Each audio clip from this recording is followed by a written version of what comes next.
नमस्कार, आज हम डिस्कस करेंगे प्रीवियस ईयर के इंपॉर्टेंट क्वेश्चन। देखिए सारे के सारे question exam point of view से ज़रूरी है, चाहे आपका पीजीटी का एग्जाम हो, चाहे आपका टीजीटी टेट या फिर कोई और भी एग्जाम है जहां पर इस तरह के क्वेश्चन पूछे जाते हैं। डेफिनेटली आपको वहां पर हेल्प मिलेगी, जैसे कि पहले भी मिलती रही है। तो क्वेश्चन नंबर 15 से जो है वो स्टार्ट करते हैं। क्वेश्चन नंबर 15 में बोलते हैं ब्रह्मो समाज मेनली इंसिस्टेड अपॉन। तो देखिए वैसे तो कॉमनली क्वेश्चन आपने पढ़ा होगा कि ब्रह्मो समाज की स्थापना किसने की थी, कब की थी, परंतु यहाँ पर क्वेश्चन पूछा गया है कि ब्रह्मो समाज जो था वो मुख्यतः रूप से किसके ऊपर जो था वो बल देता था। तो ब्रह्मो समाज जो था वो मुख्यतः रूप से किसके ऊपर जो था वो बल देता था, ये बल देता था मोनोथिज्म के ऊपर। ऑप्शन सी सही आंसर है, यानी कि एकेश्वरवादिता के ऊपर जो था ये बल देता था। क्या है ये मोनोथिज्म? इसमें देखो क्या कहा गया था, इसमें ये कहा गया था कि जब राजा राममोहन रॉय ने 1828 में जो था वो ब्रह्मो समाज की स्थापना की थी, कोलकाता में इनके द्वारा इसकी स्थापना की गई थी। तो इनके द्वारा जो था वो मूर्ति पूजा का पहले तो विरोध किया गया था। जो मूर्ति पूजा उस टाइम प्रचलित थी उसका विरोध किया गया था, और इन्होंने जो था वो एकेश्वरवाद का समर्थन जो था वो किया था। ब्रह्म समाज को ने जो था वो धर्मों की आपसी एकता का सिद्धांत जो था वो दिया था, और इन्होंने जो तीर्थ यात्रा होती है, कर्म कांड होता है, इसका भी जो था वो इन्होंने विरोध जो था वो किया था। ठीक है, ये आपने ध्यान रखना है। धार्मिक ग्रंथों की व्याख्या के लिए जो था पुरोहित वर्ग को अस्वीकार जो था वो इन्होंने किया था। ये इन सब चीज़ों को जो था वो नकारते थे कि ऐसी चीज़ें नहीं होनी चाहिए। अब हम बात करते हैं यहाँ पर ब्रह्मो समाज राजा राममोहन रॉय की। तो राजा राममोहन रॉय जी के द्वारा जो था ये भी ध्यान रखना है कि इन्होंने जो था वो कलकत्ता में हिंदू कॉलेज की स्थापना की थी, और 1825 में इन्होंने कलकत्ता में जो था वो वेदांत कॉलेज की स्थापना भी जो था वो की थी। जब इन्होंने हिंदू कॉलेज की स्थापना में अपना समर्थन दिया था तो इन्होंने डेविड हेयर के सहयोग से जो था वो हिंदू कॉलेज की स्थापना की। ये आप ज़रूर ध्यान रखें। और अगर हम बात करते हैं कि ब्रह्मो समाज क्या हुआ, ब्रह्मो समाज यानी कि एवोल्यूशन ऑफ सती प्रथा भी आपने पढ़ा होगा, ब्रह्मो समाज से मिलता जुलता, परंतु ये राजा राममोहन रॉय के जो प्रयत्न थे उनसे ये संभव हो पाया था कि 1829 में जो सती प्रथा थी, सती प्रथा को जो था वो सती प्रथा के विरुद्ध जो था वो एक कानून बना दिया गया था। इसको जो था वो निषेध घोषित कर दिया गया था। अब ब्रह्मो समाज का मुख्य उद्देश्य आपको पता चल गया, ये नहीं भूलना चाहिए। अगला क्वेश्चन देखें, क्वेश्चन नंबर 16 बोलते हैं who is the author of concept of Antyodaya. तो बोलते हैं कि अंत्योदया का विचार के प्रवर्तक कौन थे, अंत्योदया का विचार दिया किसके द्वारा गया था। तो अंत्योदया का विचार की अगर हम बात करते हैं कि किसके द्वारा दिया गया था, तो ऑप्शन बी सही आंसर हो जाएगा। विनोबा भावे के द्वारा जो था ये विचार दिया गया था, अंत्योदया का विचार। ये अंत्योदया का विचार है क्या, और क्या है ये अंत्योदया? देखो अंत्योदया का मतलब हुआ अपलिफ्ट ऑफ द लास्ट। तो यानी कि जो सबसे लास्ट में है, पंक्ति में सबसे लास्ट में खड़ा हुआ है, सबसे गरीब जो है ना, उसको अपलिफ्ट करना, उसको सबसे ऊपर ले जाना, ये अंत्योदया का जो है वो असल में मतलब हुआ। तो ये कॉन्सेप्ट दिया गया विनोबा भावे जी के द्वारा। अगर विनोबा भावे जी की सबसे पहले बात कर ली जाए तो देखो विनोबा भावे जी इन्होंने जो था वो सर्वोदय शब्द जो था वो सबसे पहले इस्तेमाल जो था वो किया था। इन्होंने जो था वो पार्टिसिपेट भी किया था क्विट इंडिया मूवमेंट के दौरान, और फिर ये अरेस्ट भी बाद में चलकर जो था वो हुए थे। और आचार्य विनोबा भावे के बारे में आपने पढ़ा है कि जो फर्स्ट सत्याग्रही थे, इंडिविजुअल सत्याग्रही थे, वो कौन थे? वो आचार्य विनोबा भावे ही थे। ये तो बड़े बेसिक से क्वेश्चंस हो गए। अंत्योदया के बारे में आपने स्कीम भी क्या कोई पढ़ी है? अंत्योदया स्कीम, देखो अंत्योदया स्कीम भी आपने पढ़ी है, बिल्कुल पढ़ी है आपने अंत्योदया स्कीम। क्या नाम है उस स्कीम का, क्या क्वेश्चन उसके बारे में पूछे जाते हैं? देखो एक तो आपने ध्यान रखना है कि सरकार के द्वारा जो है वो अलग अलग स्कीमें, जैसे कि दीनदयाल अंत्योदया योजना चलाई गई है, अंत्योदया अन्ना योजना चलाई गई है, परंतु एक चीज़ इनमें सबसे इंपॉर्टेंट जो निकल कर आती है वो 25 सितंबर निकल कर आता है। आप कहेंगे ये 25 सितंबर कहाँ से आ गया? 25 सितंबर को जो है वो सरकार ने अंत्योदया दिवस के रूप में मनाने का फैसला जो है वो लिया है, यानी कि लिया जा चुका है पहले। 2014 से जो है ये मनाया जा रहा है अंत्योदया दिवस, 25 सितंबर को मनाया जा रहा है। किसकी ये बर्थ एनिवर्सरी होती है? तो ये पंडित दीनदयाल उपाध्याय की बर्थ एनिवर्सरी होती है कि 25 सितंबर को जो है वो अंत्योदया दिवस के रूप में मनाया जा रहा है इंडिया में, और 2014 से जो है इसको मनाया जा रहा है। अंत्योदया का मतलब आपको पता चल गया। विनोबा भावे जी के बारे में आपने पता कर लिया सारा का सारा। 25 सितंबर का कॉन्सेप्ट तो मोस्ट इंपॉर्टेंट है, खासकर पीजीटी, टीजीटी, टेट के एग्जाम्स के लिए। 17 नंबर क्वेश्चन देखें, बोलते हैं who was the first European to translate the Bhagavad Gita into English. तो बोलते हैं कि प्रथम यूरोपीय जिसने भगवत गीता का अंग्रेजी में अनुवाद किया था वो कौन थे? देखो प्रथम यूरोपीय जिन्होंने भगवत गीता का अनुवाद अंग्रेजी में किया था उनका नाम क्या था? उनका नाम था चार्ल्स विल्किंस। ऑप्शन बी जो है वो सही आंसर। चार्ल्स विल्किंस के द्वारा जो था वो भगवत गीता की जो था वो ट्रांसलेशन की गई थी। देखो भगवत गीता की ट्रांसलेशन की गई थी और कौन सी भाषा में इनके द्वारा ट्रांसलेशन की गई थी, इनके द्वारा भगवत गीता की ट्रांसलेशन जो था वो अंग्रेजी में की गई थी। ये आपने ध्यान रखना है कि यहाँ से और भी क्वेश्चन इस तरह के बनते हैं, बिल्कुल जी बनते हैं, यहाँ से और भी क्वेश्चन इस तरह से ट्रांसलेशन से मिलते जुलते। ये क्वेश्चन तो forest guard, I think Forrest guard के एग्जाम में पूछा जा चुका है, पटवारी के एग्जाम में ये क्वेश्चन पूछा जा चुका है। जब कभी HPSSC का अस्तित्व हुआ करता था तब भी ये क्वेश्चन एग्जाम में पूछा जा चुका है। अब आपने ध्यान रखना है यहाँ से कि एक और क्वेश्चन इस तरह का पूछा जाता है कि कालिदास के द्वारा जो अभिज्ञान शकुंतलम रची गई है उसका ट्रांसलेशन भी जो है वो अंग्रेजी में किया गया है, वो किसके द्वारा किया गया है? तो वो किया गया है, ये जो नाम यहाँ पर दिया गया है ना, विलियम जोन्स, इनके द्वारा जो है वो किया गया है। विलियम जोन्स ने जो है जो कालिदास के द्वारा अभिज्ञान शकुंतलम ग्रंथ लिखा गया है उसका अनुवाद जो था वो अंग्रेजी भाषा में जो था वो किया गया था। और भी हमारे ग्रंथ हैं जिनका अंग्रेजी भाषा में जो है ट्रांसलेशन हो चुका है, इनको याद रखें। यहाँ से आप एक और बात याद रखें कि कौन से ईयर की ये बात रही जब इसका अनुवाद जो था वो किया गया था। तो 1789 की बात थी जब कालिदास के द्वारा अभिज्ञान शकुंतलम का अनुवाद जो था वो किया गया था अंग्रेजी भाषा में। और ये जो भगवत गीता हम यहाँ पर पढ़ रहे हैं ये अनुवाद 1784 के आसपास जो था वो किया गया था विलिकिंस के द्वारा। ये आपने ध्यान रखना है, 1784 1789। अगला क्वेश्चन देखें, बोलते हैं who founded the Indian National Social Congress in 1887। ये देखो इंडियन नेशनल कांग्रेस की बात हम यहाँ पर नहीं कर रहे हैं, हम यहाँ पर एग्जैक्टली बात कर रहे हैं इंडियन नेशनल सोशल कांग्रेस की बात। अभी जो इंडियन नेशनल सोशल कांग्रेस है इसकी स्थापना 1887 में की गई, MG रानाडे के द्वारा इसकी स्थापना की गई। ऑप्शन डी सही आंसर हो गया, MG रानाडे के द्वारा इसकी स्थापना की गई। पहले तो आपने इंडियन नेशनल कांग्रेस की स्थापना का ध्यान रखना है कि ये जो इंडियन नेशनल कांग्रेस है इसकी स्थापना 1885 में जो था वो की गई थी। और 1885 में जब इंडियन नेशनल कांग्रेस की स्थापना की गई थी तो किसके द्वारा इसकी स्थापना की गई थी? तो इंडियन नेशनल कांग्रेस की स्थापना 1885 में A.O. ह्यूम के द्वारा जो था वो की गई थी। A.O. ह्यूम के द्वारा इसकी जो था वो स्थापना तो कर दी गई, परंतु इसके पहले प्रेसिडेंट कौन बने ये भी क्वेश्चन पूछा जाता है। तो सबसे पहले नंबर के इसके प्रेसिडेंट जो बने थे वो बने थे WC बनर्जी, जो व्योमेश चंद्र बनर्जी थे वो बने थे। पहला सेशन इसका मुंबई में जो था वो हुआ था और 1885 की ही ये बात रही। MG रानाडे के द्वारा जो था वो पूना सार्वजनिक सभा की स्थापना भी जो था वो की गई थी। ये भी आपने ध्यान रखना है कि इनके द्वारा जो पूना सार्वजनिक सभा की स्थापना की गई थी वो क्यों की गई थी? ताकि सरकार के बीच में और लोगों के बीच में जो एक गैप है उस गैप को जो है वो पूरा किया जा सके। तो इसलिए इन्होंने पूना सार्वजनिक सभा की स्थापना लगभग 1870 के आसपास जो था वो की थी। MG रानाडे के बारे में पता चल गया, आपने दो क्वेश्चन MG रानाडे के जान लिए। एक तो इंडियन नेशनल सोशल कांग्रेस जो कि बहुत ही ज़्यादा इंपॉर्टेंट है, 1887 में इसकी स्थापना हुई। दूसरा 1870 के आसपास जो पूना सार्वजनिक सभा की स्थापना होती है वो आपने ध्यान रखना। एक इंडियन नेशनल एसोसिएशन की स्थापना भी होती है, ये स्थापना 1876 में होती है। इंडियन नेशनल एसोसिएशन की जो स्थापना होती है ये एसोसिएशन होती है कि कलकत्ता की, तो इसको जो है वो Indian national association of Calcutta भी जो है वो कह दिया जाता है। इसकी स्थापना 1876 में कर दी जाती है। 1876 में जो इसकी स्थापना करते हैं उसमें आनंद मोहन बोस और सुरेंद्रनाथ बनर्जी मुख्य रूप से जो है वो होते हैं। तो ये हमने 4-5 ऑर्गेनाइजेशन पढ़ी, इंक्लूडिंग इंडियन नेशनल कांग्रेस हो गया, पूना सार्वजनिक सभा हो गया, इंडियन नेशनल सोशल कांग्रेस हो गया और इंडियन एसोसिएशन ऑफ कलकत्ता हो गया। इन सभी को जो है वो आप नोट करें, सारी की सारी एग्जाम में पूछी गई हैं, पूछी जाएंगी आगे भी। क्वेश्चन नंबर 19 देखें, बोलते हैं यहाँ पर Mahatma Gandhi started his Dandi march from. तो महात्मा गांधी जी के द्वारा डांडी मार्च जो था वो शुरू किया गया था। डांडी मार्च शुरू किया गया था, पूछा गया है कि कहाँ से शुरू किया गया था। तो आपने साबरमती आश्रम का नाम सुना है, साबरमती आश्रम से जो था वो गांधी जी के द्वारा ये स्टार्ट किया गया था। ऑप्शन डी सही आंसर हो गया। चलो सही बात है कि गांधी जी के द्वारा ये स्टार्ट किया गया, परंतु अब क्वेश्चन पूछने वाला ये भी पूछ लेगा कि कब किया गया था। आप ईयर भी बता देंगे कि 1930 में किया गया था। एग्जामिनर इतने आसानी से आपको जाने नहीं देगा, वो एग्जैक्टली पूछ लेगा कि कब किया गया था। तो ये किया गया था 12 मार्च 1930 को, 12 मार्च 1930 को किया गया था। फिर भी एग्जामिनर नहीं छोड़ेगा, वो पूछेगा कब तक ये चला था। तो 12 मार्च 1930 को स्टार्ट किया गया था, 6 अप्रैल 1930 तक ये चला था। 6 अप्रैल 1930 तक चला था। फिर भी एग्जामिनर को कुछ टफ अगर पूछना है तो पूछ लेगा कि कितने दिनों तक चला था। तो गांधी जी के द्वारा जो था वो पैदल यात्रा की गई थी अपने समर्थकों के साथ, 24 दिनों तक जो था ये यात्रा चली थी। और आपको पता है उसके बाद पूरे देश में नमक सत्याग्रह जो था वो शुरू हो गया था। ये रहा था दांडी मार्च। दांडी मार्च का आपने डिटेल में जान लिया, इतना काफ़ी है यहाँ से याद रखने के लिए। क्वेश्चन नंबर 20 देखें। क्वेश्चन नंबर 20 देखें।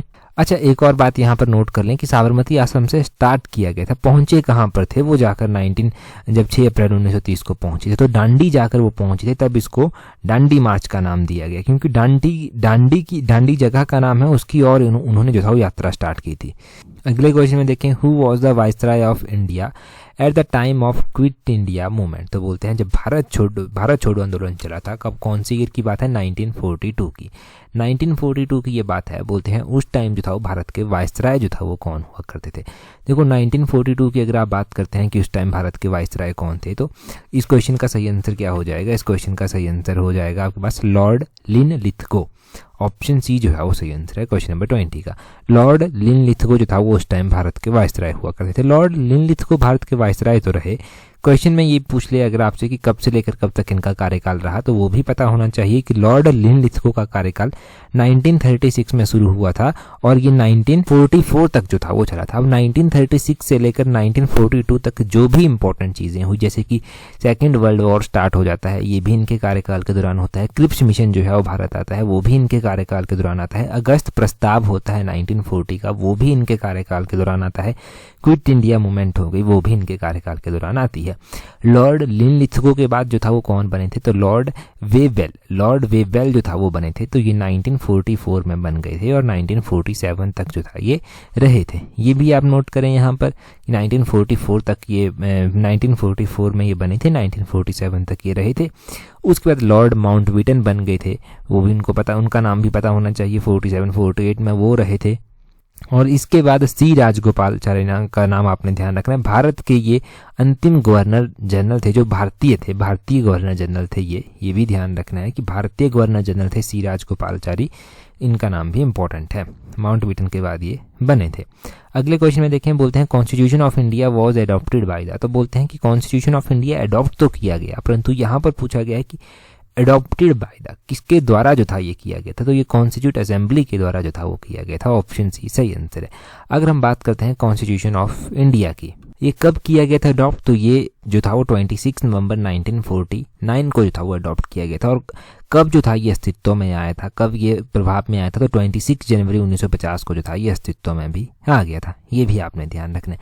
कॉन्स्टिट्यूट असेंबली का नाम आपको याद आ रहा है कि यहाँ से कुछ, वैसे तो याद आना चाहिए, अगर नहीं याद आ रहा है तो मैं आपको कुछ यहाँ से याद दिलाता हूँ। कॉन्स्टिट्यूट असेंबली के जो परमानेंट प्रेसिडेंट बने थे वो कौन बने थे, तो राजेंद्र प्रसाद, जो डॉक्टर राजेंद्र प्रसाद थे ना, वो परमानेंट प्रेसिडेंट जो था वो इसके बने थे। और उसके टेम्परेरी प्रेसिडेंट भी जो था वो बनाए गए थे पहले। तो डॉक्टर सच्चिदानंद सिन्हा को जो था वो इसका प्रेसिडेंट बनाया गया था, परंतु ये टेम्परेरी थे, ये परमानेंट नहीं थे। तो परमानेंट अक्सर एग्जाम में पूछे गए हैं, अगर परमानेंट नहीं भी पूछे गए, टेम्परेरी पूछ लिए गए, वो भी आपको पता है। कॉन्स्टिट्यूट असेंबली की अलग अलग कमेटीज हुई। इसकी जो कमेटीज हुई, उनके मेंबर, उन कमेटीज को हेड करने वाले कौन थे, वो भी एग्जाम में पूछे गए हैं। जैसे कि यूनियन पावर कमेटी को किसने लीड किया, तो इसको जवाहरलाल नेहरू जी ने किया। यूनियन कॉन्स्टिट्यूशन कमेटी थी, इसको किसने लीड किया, इसको भी जवाहरलाल नेहरू जी ने जो था वो किया था। स्टीयरिंग कमेटी थी, तो डॉक्टर राजेंद्र प्रसाद जी के द्वारा इसको किया गया था। इसी तरह हमारे पास एक और कमेटी थी, फंडामेंटल राइट्स की सब कमेटी थी एक, तो जेवी कृपलानी के द्वारा जो था वो इसको लीड किया गया था। ड्राफ्टिंग कमेटी थी जिसको डॉक्टर BR अम्बेडकर ने जो था वो लीड किया था। तो ये सारे आप ध्यान रखें, इनके नाम आप ध्यान रखें कि किस तरह से पूरी ये बात है। अगला क्वेश्चन देखें, क्वेश्चन नंबर 22। बोलते हैं in a federation the source of power for the unit state is. तो बोलते हैं कि संघ शासन में एकक राज्यों के लिए जो है वो शक्ति का स्रोत है। तो जो आपको इस तरह से पता होना चाहिए, जो फेडरेशन का सोर्स है पावर ऑफ स्टेट्स के लिए वो क्या है, वो है यहाँ पर कॉन्स्टिट्यूशन। कॉन्स्टिट्यूशंस में जो है वो पावर्स दी गई हैं सारी की किस तरह से जो है किसको एक्ट करना है।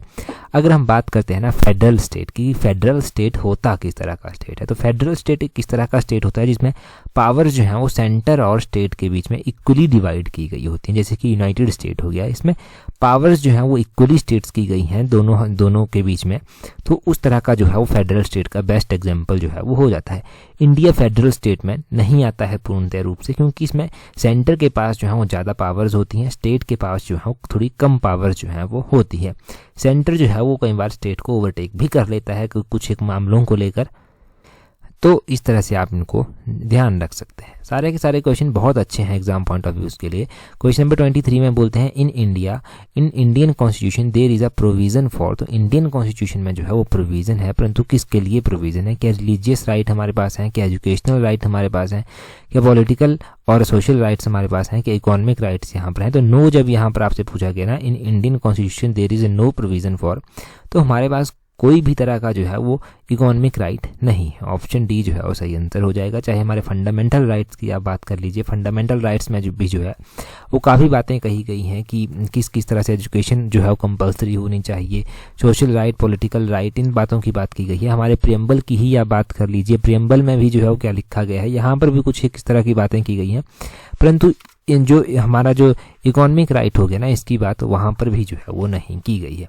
वहाँ पर क्या बात की गई है अगर हम प्रियम्बल में बात करते हैं, क्योंकि प्रियम्बल के वर्ड भी आपको ध्यान होने चाहिए, वहाँ पर क्या क्या बोला गया है।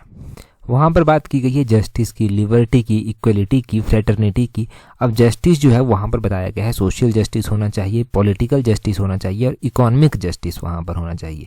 राइट्स की बात फिर भी नहीं की गई, जस्टिस की बात ज़रूर की गई, जैसे कि equal pay for equal work हो गया, इस तरह की बातें।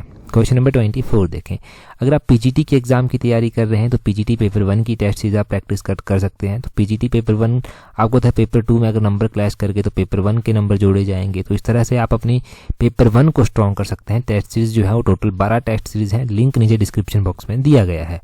चाहें तो हमें ईमेल भी कर सकते हैं, ईमेल से भी आपको एक्सेस इजीली जो है वो मिल जाएगी। अगला क्वेश्चन देखें, बोलते हैं union territories gets representation in. तो बोलते हैं केंद्र शासित प्रदेशों को प्रतिनिधित्व मिलता है। तो केंद्र शासित प्रदेशों को जो है वो कहाँ पर प्रतिनिधित्व मिलता है? क्या उन्हें लोकसभा में रिप्रेजेंटेशन मिलती है या राज्यसभा में या दोनों में या फिर किसी में नहीं? देखो यूनियन टेरिटरी जो है हमारे जो है उनको दोनों में रिप्रेजेंटेशन मिलती है, चाहे वो लोकसभा हो गया चाहे वो राज्यसभा हो गया। ऑप्शन सी सही आंसर हो जाएगा, बोथ ए एंड बी। अगर हम बात करते हैं ना लोकसभा राज्यसभा की और कि किस तरह से इनको जो है वो सीटों की रिप्रेजेंटेशन जो है वो दी गई है यूनियन टेरिटरी में, तो मान लो आप एलाइड मेंस की तैयारी कर रहे हैं और यहाँ पर आपको लिखने के लिए कुछ बोल दिया, क्योंकि इस तरह के क्वेश्चन एलाइड के मेंस में बोल देते हैं लिखने के लिए। तो आपका आंसर क्या होना चाहिए कि देखो हमारे जो केंद्र शासित प्रदेश हैं, केंद्र शासित प्रदेशों में हमारा कौन कौन सा आ गया जिनको राज्यसभा और लोकसभा दोनों में रिप्रेजेंटेशन मिली है। जैसे कि दिल्ली में जो है वो राज्यसभा की 3 सीटें हैं, लोकसभा की 7 सीटें आती हैं। दिल्ली के अलावा हमारे पास पुडुचेरी है, पुडुचेरी को 1 सीट लोकसभा में है, 1 सीट राज्यसभा में है। और बाकी की हमारे पास जैसे अंडमान निकोबार हो गया, चंडीगढ़ हो गया, दादर नगर हवेली, दमन दीव हो गया, इनको जो है वो राज्यसभा में रिप्रेजेंटेशन नहीं है, परंतु लोकसभा में इनको रिप्रेजेंटेशन फिर भी है। अभी हमारा जम्मू कश्मीर है तो उसका तो देखो अभी तक वहाँ पर इलेक्शन काफ़ी टाइम से नहीं हुए हैं, जब से 370 धारा जो है वो हटाई गई है, परंतु उसकी भी जो है वो वहाँ पर रिप्रेजेंटेशन है। अभी जब इलेक्शन होंगे प्रॉपर्ली तो तब पता चलेगा, परंतु जो हमने बताया वो आप नोट करें, जो दिल्ली पुडुचेरी के बारे में बताया, क्योंकि वो भी नंबर ऑफ सीट्स कई एग्जाम में पूछी गई हैं। अगला क्वेश्चन देखें, कुछ हिमाचल जीके के क्वेश्चन डिस्कस कर लेते हैं। बोलते हैं which is the shortest river in Himachal Pradesh की हिमाचल प्रदेश की सबसे छोटी नदी जो हिमाचल प्रदेश में सबसे कम बहती है वो कौन सी नदी है? अब देखो हिमाचल प्रदेश की सबसे छोटी नदी की बात की जा रही है, जो इन टर्म ऑफ डिस्टेंस जो है वो सबसे कम हिमाचल प्रदेश में बहती है, तो ये यमुना नदी है। ऑप्शन ए जो है वो सही आंसर हो जाएगा। यमुना नदी हिमाचल प्रदेश की सबसे छोटी नदी है। यमुना नदी के बारे में क्वेश्चन पूछ लिए जाएं अगर आपसे एग्जाम में, तो सबसे पहला क्वेश्चन ये पूछा जा सकता है कि इसका वैदिक नाम क्या है? तो इसका वैदिक नाम है कालिंदी। कालिंदी जो है वो इसका वैदिक नाम है, याद रह जाएगा, बहुत बार पढ़ा है हमने।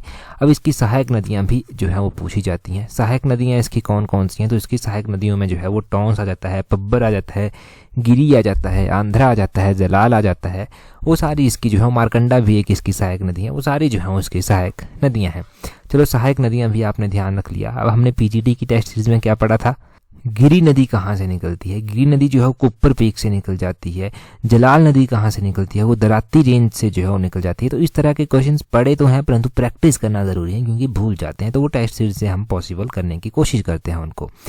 और भी अगर हम यहाँ से बात करें कि नदियों के बारे में क्या क्वेश्चन पूछा जा सकता है, तो इसका कैचमेंट एरिया पूछा जा सकता है कि कितना जल ग्रहण क्षेत्र इसका है। तो इसका कैचमेंट एरिया जो है वो यमुना का 2320 वर्ग किलोमीटर है, स्क्वायर किलोमीटर है, 2300 स्क्वायर किलोमीटर। ये भी आपने ध्यान रखना है कि सबसे कम कैचमेंट एरिया इसका है हिमाचल प्रदेश में। अगर हम बात करते हैं तो नदियों में सबसे कम कैचमेंट एरिया इसका आता है। चलो ये सारा क्लियर हो गया। अगला क्वेश्चन देखते हैं 107 क्वेश्चन। कोई भी कन्फ्यूजन अगले क्वेश्चन में मत रखना। बोलते हैं which lake of Himachal Pradesh is well known for floating island of seeds. तो बोलते हैं कि हिमाचल प्रदेश की इनमें से कौन सी ऐसी नदी है जिसे बीजों का तैरता द्वीप के नाम से भी जाना जाता है। तो किसको जो है वो फ्लोटिंग आइलैंड ऑफ सीड्स भी कहा जाता है, तो ये रिवाल्सर झील को भी कहा जाता है। ऑप्शन डी सही आंसर है। चलो ठीक है, रिवाल्सर झील को कहा जाता है। रिवाल्सर झील स्थित कहाँ पर, आप कह देंगे मंडी में जो है वो स्थित है। वो भी क्लियर हो गया कि ये मंडी में जो है वो स्थित है। ऑप्शन डी इसका सही आंसर हो गया। मंडी में कौन कौन सी झीलें स्थित हैं जो एग्जाम पॉइंट ऑफ व्यू से आपको ध्यान रखनी है। रिवाल्सर झील आपको ध्यान रखना है कि मंडी में जो है ये स्थित है। इसको ग्रुप ऑफ आइलैंड भी कहा जाता है। रिवाल्सर के अलावा जो है वो पराशर झील भी ध्यान रह जाता है कि मंडी में जो है वो स्थित है। यहाँ पर पराशर टेम्पल भी है, पराशर टेम्पल यहाँ पर है। इसके अलावा यहाँ पर जो है वो सुखसार झील मंडी में स्थित है, कलाशार झील मंडी में स्थित है, कुंतभ्योग झील मंडी में स्थित है, पंडोह झील मंडी में स्थित है। तो ये सारी की सारी लेक्स जो हैं वो मंडी में जो है वो स्थित हैं। मंडी की इंपॉर्टेंट लेक्स भी जो है वो आपको ध्यान रखनी है, मंडी की लेक्स ध्यान रखनी है। यहाँ पर जो ऑप्शन में दिया गया है उसमें रेणुका झील सिरमौर में पड़ती है, कलाशर झील आपने अभी पढ़ा मंडी में पड़ती है, कराली झील यहाँ पर दिया गया है। तो कराली झील आपने ध्यान रखना है कि ये जो है वो शिमला में पड़ती है। कराली झील कहाँ पर पड़ती है, शिमला में पड़ती है। चलिए जी, ये क्वेश्चन क्लियर हो गया। अगला क्वेश्चन भी क्लियर करते हैं। हमारे पास क्या पूछा गया है नेक्स्ट क्वेश्चन में। नेक्स्ट क्वेश्चन में पूछा गया है, यहाँ पर बोलते हैं first BJP government in Himachal Pradesh was headed by. तो बोलते हैं कि हिमाचल प्रदेश में जो पहली बीजेपी की सरकार बनी थी वो किसके द्वारा हेड की गई थी। आपको पता है जब भारत आज़ाद हुआ तो कांग्रेस उस टाइम जो था वो सत्ता में थी। कांग्रेस ने जो था वो बहुत ज़्यादा इंपॉर्टेंट रोल जो था वो प्ले किया था अपना आज़ादी दिलाने के लिए। उसके बाद जो था वो छोटी छोटी रीजनल पार्टीज होती थी जो अभी देखने को बहुत कम मिलती हैं, परंतु बीजेपी अस्तित्व में नहीं थी। बाद में चलकर बीजेपी जो था वो अस्तित्व में आई। अब बीजेपी जब अस्तित्व में आई तो हिमाचल में भी धीरे धीरे इसका प्रभाव पड़ा और हिमाचल प्रदेश में भी जो है वो बीजेपी की सरकार बनती है। कौन से ईयर में जो है वो हिमाचल प्रदेश में बीजेपी की सरकार बनती है, तो 1977 में जो है वो पहली बार हिमाचल प्रदेश में नॉन कांग्रेस सरकार जो है वो बनती है 1977 में। और इसको कौन हेड करते हैं, शांता कुमार जी इसको हेड करते हैं। ऑप्शन ए सही आंसर है। उस टाइम जो था वो जनता पार्टी जो था वो बीजेपी को कहते थे, जनता पार्टी करके कहा जाता था। 1977 में बनी, 1980 तक जो था ये रहती है। उसके बाद 1980 में फिर से कांग्रेस की सरकार आ जाती है, रामलाल ठाकुर मुख्यमंत्री बनते हैं। 1980 से 83 तक जो था वो रामलाल ठाकुर ही मुख्यमंत्री रहे। उसके बाद वीरभद्र सिंह जी जो था वो 1983 में बनते हैं और 1985 तक ये मुख्यमंत्री रहते हैं। उसके बाद फिर से 1985 में इलेक्शन हुए, 1985 में फिर से वीरभद्र सिंह मुख्यमंत्री बने और 1990 तक अपना कार्यकाल पूरा किया इन्होंने। और फिर से इलेक्शन हुए, तब फिर से कांग्रेस की सरकार आई और शांता कुमार जी की अध्यक्षता में आई। 1990 में ये सरकार आई थी और 1990 से 92 तक जो था ये सरकार रही थी इनकी। ठीक है, तो उसके बाद फिर से कार्यकाल इनका पूरा नहीं हुआ और 1993 में जब फिर से कांग्रेस आई, फिर से जो था कोई सरकार सत्ता में आई तो कांग्रेस ही सत्ता में आई थी, बीजेपी की अध्यक्षता में ही ये सत्ता में आई थी। बड़ा इंटरेस्टिंग सिनेरियो है इसके बीच में, कैसे कैसे सरकारें गिरती हैं, बनती हैं। कभी मौका मिले तो ज़रूर पढ़ना, कभी कहीं पर डिटेल में पढ़ने को मिले। बेशक एग्जाम पॉइंट ऑफ व्यू से वो चीज़ें ज़रूरी नहीं है, परंतु बड़ा ही इंटरेस्टिंग सिनेरियो है, बहुत कुछ जानने को वहाँ से मिलता भी है। चलिए आज मैं आपसे एक अलग से क्वेश्चन पूछता हूँ। क्वेश्चन आपके लिए ये है कि हिमाचल प्रदेश के पहले गवर्नर बने थे श्री एस चक्रवर्ती। एस चक्रवर्ती जो है वो हिमाचल प्रदेश के पहले गवर्नर बने थे। कब ये बने थे, कौन से ईयर में ये बने थे, ये आपको कमेंट करके बताना है। थोड़ा सा टफ है क्वेश्चन, या फिर टफ है भी नहीं, अगर नहीं पढ़ा होगा तो टफ है, अगर पढ़ा होगा तो आसान है, सिंपल सी बात है। तो इस क्वेश्चन का आंसर आप कमेंट करके बताएं। एलाइड की टेस्ट सीरीज भी आप प्रैक्टिस कर सकते हैं और अच्छे अच्छे क्वेश्चन एलाइड के लिए आप अपने तैयार कर सकते हैं। एलाइड का आपको पता है एक्साइज एंड टैक्सेशन इंस्पेक्टर की जो पोस्टें हैं वो भी अप्रूव कर दी गई हैं कैबिनेट के द्वारा। 25 पोस्टें हैं, बहुत ज़्यादा हैं, और भी पोस्टें भी आएंगी।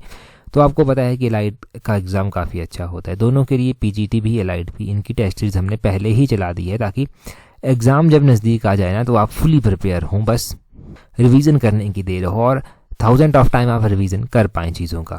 तो टेस्ट सीरीज नीचे डिस्क्रिप्शन बॉक्स में लिंक है, कमेंट बॉक्स में लिंक है, अवेल कर सकते हैं।